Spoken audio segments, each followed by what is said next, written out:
Jadi kita langsung satukan ya ke kelapa.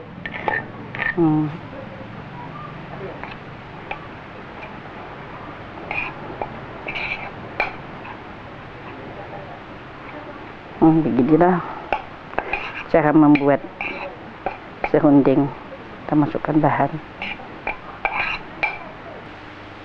Nah, inilah hasil kelapa yang sudah diparut tadi, kemudian dicampur dengan bumbu dan sudah digiling dengan halus. Diaduk dan juga dimasukkan dicampur dengan gula merah. Seperti inilah. Kemudian kita langsung masak aja, Bu ya. Iya, langsung dimasak.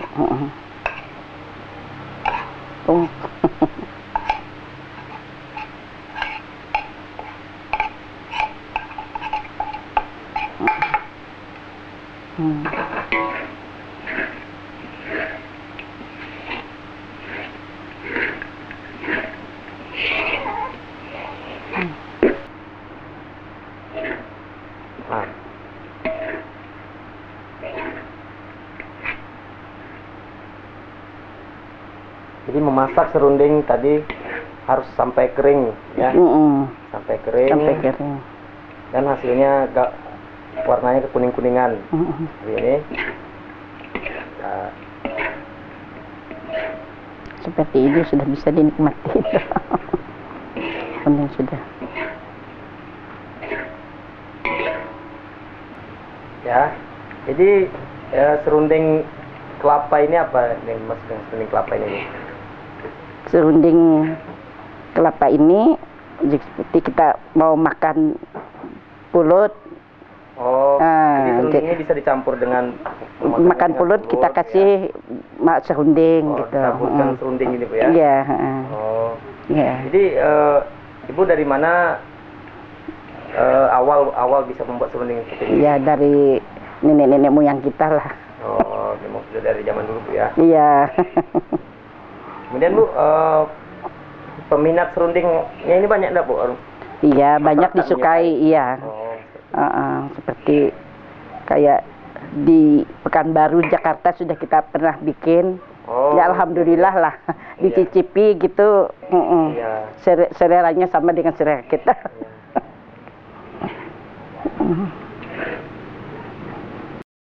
Sangrai kelapa parut yang sudah dicampur dengan bumbu. Tambahkan daun salam, daun jeruk purut, dan lengkuas sampai harum dan kering. Masukkan gula pasir, garam, dan penyedap rasa. Aduk rata, tunggu sampai matang, angkat. Matikan api, lalu serunding kelapa siap disajikan.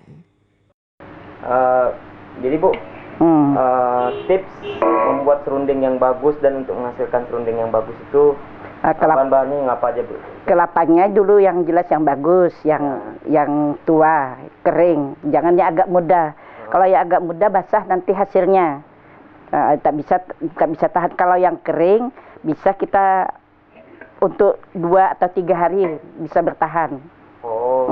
Itu aja. Kelapa yang kering ya? Iya, kelapanya aja terutama. Kalau cara memasak ini kalau agak lebih kering lebih bagus. Nah, gitu aja. Tapi kalau dinikmati, kalau seperti masih basah-basah itu udah bisa dinikmati. Tapi kalau untuk agak bisa tahan, keringkan lebih kering lagi gitu. Tadi pakai gula merah itu, Bu, biar manis berarti. Itu rasanya manis. Kalau cabai dengan gula merah itu menurut selera. Kalau misalnya kita biasa pedas, bisa banyakkan cabenya. Gitu. Kalau kita biasa manis, ya banyakkan gulanya. Kalau seperti bumbu lainnya tuh mengikut aja. Banyak kita bikin, misalnya 1 biji kelapa harus berapa serai apa itu kan termasuk selera kita. Itu tadi bahan-bahannya apa aja, Bu ya? Itu bahannya kelapa utamanya.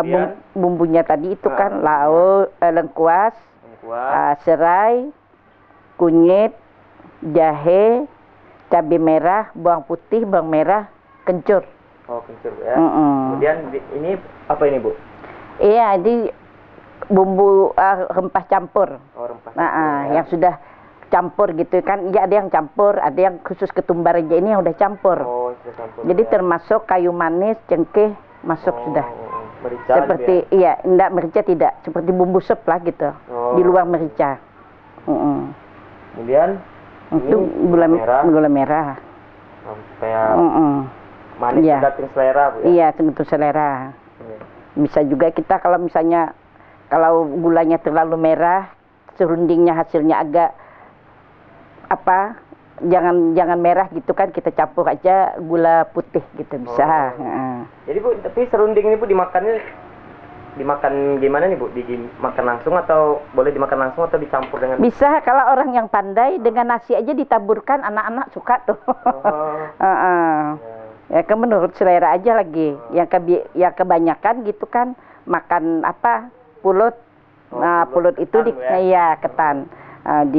Dikasih serunding, itu mau dikasih sambal lagi bisa dengan teri udang. Itu tergantung selera lagi kan. Jadi Bu, kadang serunding ini bisa gagal pembuatannya Bu. Jadi yang membuat gagal penyebabnya itu seperti apa sih Bu? Mungkin dari kelapa ya. Kelapanya tuh kalau agak muda jadi dia basah. Tapi menyatu dia. Nah, jadi itulah gagalnya. Jadi bumbu ini tidak bisa merata. Kita bikin juga dia beku-beku gitu kan, tak mesra gitu. Karena kelapanya muda Bu ya. Mungkin kelapanya muda. Jadi kelapanya ini harus kita pilih yang tua gitu. Ya.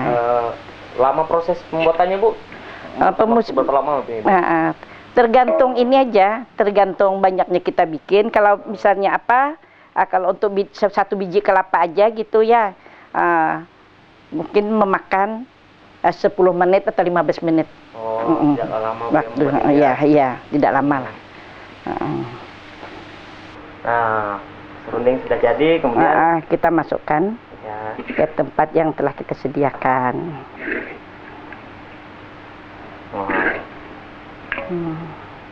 Cukup. Nah, inilah hasil pembuatan dari awal tadi. Kelapa sudah diparut dicampur bumbu. Inilah serunding kelapa. Jadi cicip ya. Silahkan. Mulutnya manis. Rasanya manis, ada pedasnya Bu ya. Tapi kalau orang hobi pedas bisa ditambah cabai. Bisa, itu kan bisa kedian. Bisa ditambah lagi gula merahnya. Iya. Ini pemirsa serunding kelapa. Serundeng merupakan sejenis makanan yang dibuat dengan rempah dan dimasak sehingga kering dan kadangkala berminyak, terutama serunding daging agar tahan lama. Ia dimasak dan dikacau tanpa henti hingga betul-betul kering, karena dengan cara itu saja ia akan tahan lama. Proses memasaknya itu Bu diaduk. Memasaknya ini dimasukkan dalam kuali, langsung kita gongseng aja kelapa itu tadi. Setelah agak menguning, keciuman ada mungkin aromanya, itu sudah bisa dinikmati. Tapi kalau untuk penyimpanan untuk 2-3 hari atau lebih daripada itu, kita agak keringkan daripada pembuatannya. Antara serundeng yang biasa adalah serundeng daging, ayam, ikan, udang, dan ikan bilis. Ia adalah hidangan yang lazim pada hari raya puasa dan hari raya haji. Masyarakat Melayu selalu membuat serundeng terutama apabila banyak daging kurban hari raya haji. Serundeng boleh dimakan dengan nasi himpit, ketupat nasi, ketupat daun palas, lemang, dan lain-lain. Serundeng berasal dari negeri Kelantan Darung Naim dan banyak diusahakan secara tradisional di Kampung Laut, Jajahan Tumpat, Kelantan. Oke, inilah serundeng kelapa yang sudah jadi. Yang kita sudah mengikuti proses pembuatan dari awal tadi. Inilah hasilnya serundeng kelapa. Saya cicip Bu ya. Iya. Ya. Ada manisnya karena tadi dicampur dengan gula merah dan ada pedasnya juga karena menggunakan cabai juga tadi. Garam asam. Nah, serundeng ini Bu bisa dimakan pakai apa Bu, campuran ada di makanan lain? Gitu? Yang kebanyakan pulut gitu. Oh, pulut ditaburkan dengan serundeng. Iya. Ya? Ada juga dengan nasi ditabur. Oh, bisa juga dimakan dengan nasi Bu, iya, ya? Itu menurut selera lah lagi. Jadi ketahanannya tadi sampai 3 hari nih Bu ya? Bisa. Tergantung kita masak agak kering bisa 3 hari 4 hari bisa. Kini, Kampung Laut menjadi pusat pembuatan serundeng yang terbesar di Malaysia. Sesuai dengan potensi kita, seperti kelompok UMKM, kelompok sentra gula kelapa, kelompok anyaman pandan, kelompok makanan ringan. Kita ada 3 binaan kita yang dikelompokkan, namanya istilahnya sentra gula kelapa, sentra makanan ringan, sentra anyaman pandan. Kita juga sudah ada beberapa kerjasama dengan melakukan pelatihan seperti pembuatan minyak kelapa. Kita kerjasama dengan Unan Padang untuk pengolahan minyak kelapa. Dalam waktu dekat juga kita akan melakukan pelatihan untuk pengolahan tempurung, bekerja sama dengan provinsi dan dari Jogja. Sedangkan progres keberhasilan Dinas Koperasi pada tahun anggaran 2014-2015 ini, terutama kami setiap koperasi yang berada di Kabupaten Dagilir dengan jumlah koperasi lebih kurang 439 koperasi, sementara koperasi ini yang aktif hanya lebih kurang 200 koperasi. Adapun upaya-upaya kita dalam mengangkat keberhasilan koperasi, terutama kita tetap melakukan semacam pembinaan terhadap koperasi-koperasi yang ada, yang berada di lingkupan di Kabupaten Dagilir ini, baik secara langsung maupun secara tidak langsung. Terutama kita melakukan semacam rapat koperasi atau rapat koperasi tahunan. Ini mulai dari modal, mulai dari modal, aset maupun mekanisme kerja daripada koperasi itu sendiri. Ini akan tetap kami pantau sesuai dengan kemampuan kami.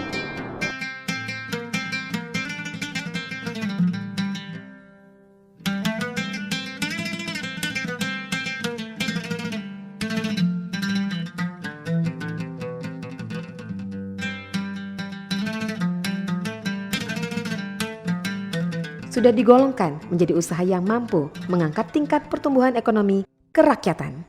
Kepada pelaku usaha, saya berharap agar lebih berinovasi dalam rangka meningkatkan daya saing, meningkatkan akses pasar dan jaringan usaha, yaitu dengan melakukan pembinaan, dapat berkonsultasi dengan kita, melakukan pembinaan jaringan kerjasama usaha. Kita juga sudah bekerja sama dengan beberapa kabupaten di Provinsi Riau. Kami mengharapkan pelaku usaha ini, kalau memang mereka ingin mengembangkan, sebenarnya dari usaha-usaha mikro ini kalau memang itu dikembangkan, mereka bisa menjadi usaha kecil. Begitu juga usaha kecil yang mereka bisa kembangkan menjadi usaha menengah dan selanjutnya. Dari situ kan kita bisa mendapatkan mungkin pengurangan pengangguran, sedangkan UMKM itu kalau memang dikembangkan sangatlah membantu pertumbuhan ekonomi kita di Inhil.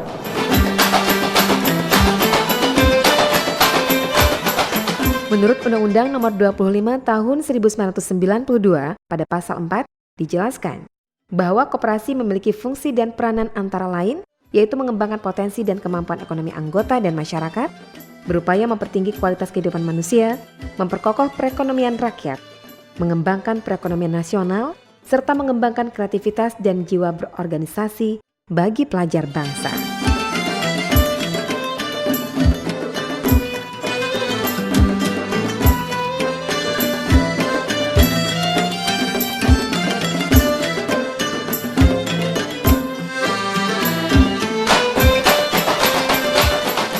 Ini, Dinas Koperasi dan Usaha Mikro, Kecil, dan Menengah Kabupaten Indragiri Hilir terus berjuang untuk selalu mengedepankan tujuan dasar koperasi serta menjadi wadah dalam pembinaan sumber daya alam dan sumber daya manusia untuk disiapkan menjadi pelaku usaha yang mampu bersaing di tengah-tengah derasnya arus pasar nasional dan internasional.